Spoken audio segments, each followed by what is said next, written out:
काश्यप आले, खुशी नावाच्या मल्लाचा मग स्थिर आनंदाला विचारतात तथागताच्या देहाची व्यवस्था करायची।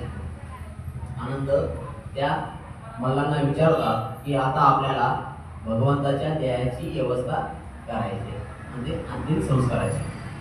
त्या आनंद त्या मल्लाला म्हणतात की लोक महाराजाची जशी उत्तरक्रिया करतात तशी तथागताची उत्तरक्रिया आपण करावी।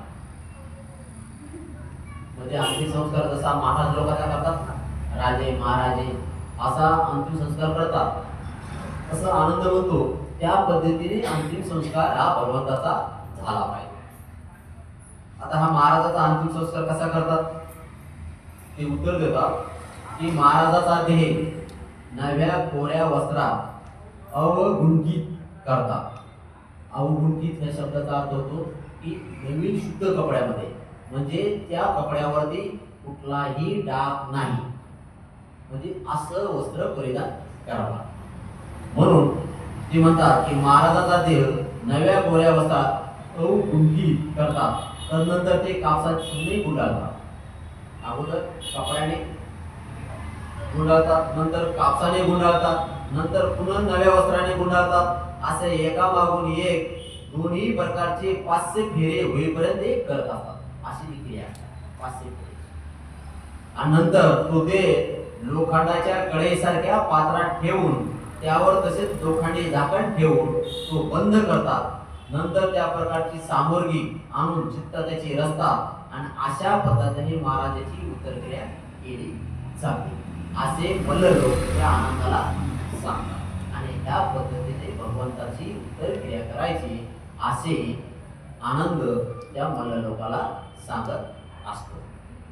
मल्ल म्हणाले तसेच आपण करू, आणि आनंदाला असं प्रत्युत्तर देतात की ह्या पद्धतीनेच आपण करू म्हणतात। आणि मग मल्ल बोलतात की तथागताच्या अग्निसंस्कार करण्यात आता उशीर झाला आहे, उद्या ते करू। म्हणजे एक दिवस त्यांचा निघून जातो, या सगळ्या नियोजनामध्ये त्यांचा एक दिवस निघून जातोय। नंतर कुशीनगरच्या मल्लांनी आपल्या सेवकाला आज्ञा करतात, त्यांना आज्ञा करतात की तथागताच्या उत्तरक्रियेची तयारी करा म्हणून। आणि त्या उत्तरक्रियेची तयारी करण्यासाठी सुगंध आणला जातो, पुष्पमाळा गोळा केल्या जातात, तसेच वादकालाही वादक वाजवतात वाद्ये त्यांनाही बोलून घेतल्या जातं। त्याच्यानंतर नृत्य, भजन, गायन, पुष्पमाला, सुगंध वस्तूची आच्छादने, फुलाने, तोरणे इत्यादी तथागताच्या देहाचा मान सन्मान व आदरांजली अर्पण करण्यासाठी दुसरा दिवसही त्यांचा असा त्या नियोजनामध्ये निघून जातो। एवढ्या वस्तू भगवंतासाठी अंतिम संस्कारासाठी आणावं लागतात, कारण ते गायनवाले आणावं लागतात, नृत्य करणारे आणावं लागतात, सुगंध जो मिळतो तो सुगंध आणावा लागतो, लिक्विड, त्याच्यानंतर वस्त्राची आच्छादने, त्याच्यानंतर फुलाची तोरणे इत्यादी भगवंताच्या देहाचा मान सन्मान करण्यासाठी एवढ्या वस्तूची गरज करण्यासाठी परत त्यांचा दुसराही दिवस असा निघून जातो। परत तिसरा दिवस तो निघून जातो, चौथा दिवस निघून जातो, पाचवा दिवस निघून जातो, सहावा दिवसही निघून जातो, आणि शेवटी 7व्या दिवशी कुशीनगरच्या मल्लाने असे विचार करतात की आज तथागताचा देह आपण हलवूया आणि त्यांची उत्तरक्रिया करूया। शेवटी 7व्या दिवस भगवंताचा देह त्या ठिकाणी हलवतात आणि त्यांची उत्तरक्रिया करण्याचं असं ते ठरवल्या जातं। त्याच्यानंतर पुढे त्यांना हलवण्यासाठी 8 प्रमुखांनी काठीला खांदा देण्यासाठी सिद्ध व्हावं लागतं 8 जण लोकांना। म्हणून त्या लोकांना पहिलं आंघोळ करावं लागते, आंघोळ केल्यानंतर नवीन वस्त्र परिधान करावं लागतात। भगवंताला खांदा देण्यासाठी पहिले ते आंघोळ करतात, आणि आंघोळ केल्यानंतर परत ते वस्त्र नवीन परिधान करतात, आणि त्याच्यानंतर त्यांचा देह त्या ठिकाणी उचलला आणि उचलून तो मुकुटबंधन नामक पूर्वेकडे असलेल्या चैत्याकडे नेला जातो, आणि तिथे ते उतरून त्यांचा अंतिम संस्कार केला जातो। आणि अशा पद्धतीने त्यांचा अंतिम संस्कार केला जातो, आणि त्या अंतिम संस्काराला कोण आग्ने देतं? शेवटचा आग्ने देणारा काश्यप बनते असतात. आणि जे काश्यप बनते असतात ना, महाकाश्यप, हे आपला कुठून आलेले असतात? चालत ते पाठच्या भागामध्ये सांगितले पावावर पायी चालत आलेले असतात. आणि हे जे बनते असतात, हे धुतांग दागी बनते असतात. धुतांग दागी बनते म्हणजे एका वेळेस भगवंतानी त्यांना आपलं स्वतःच्या अंगावरचं चिवर दिलं.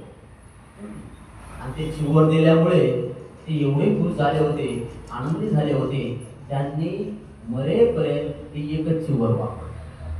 ते फाटत होतं, जीर्ण होत होतं, परंतु तरी पण ते त्या चिवराला शिवत होते, कारण भगवंताने दिले होते. आणि सारखं तिकडे होत झाले त्याला, पंचकुली चिवराप्रमाणे ते झालं, परंतु त्यांनी ते चिवर दिलं, कारण ते चिवर भगवंताच्या अंगावरचं होतं. आणि हे चिवर त्यामुळे ते प्रसन्न होते आणि त्यांच्या हाताने भगवंताची अग्निसंस्कार झालेले आहेत. आणि त्या काश्यप भट्ट्याचं महत्वाचं सुरुवातीचं जे नाव होतं ते होतं पिंपली मानव नाव सुरुवातीचं. आणि त्याच्या पत्नीचं नाव होतं भद्दा कात्यांना.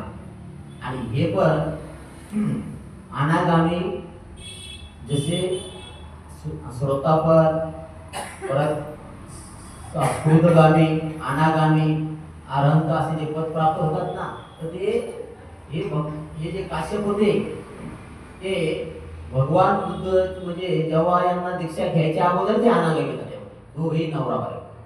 आणि त्यांनी जास्त वेळ संसारामध्ये राहिले नाही आणि त्यांनी दोघांनी परिवर्जा घेतली होती. म्हणून त्या भजनाचं जे मूळ नाव होतं ते पिपली मानवत होतं आणि त्याच्या पत्नीचं नाव होतं भद्दा कात्याते. आणि ह्या महाकाश्यपानंतर हे महाकाश्यप झाले आणि ह्या महाकाश्यपाने शेवटी भगवान बुद्धाच्या अंतिम संस्काराला अग्नी दिली, हे तुमच्या लक्षात. आणि इथे आपला आजचा भाग संपला.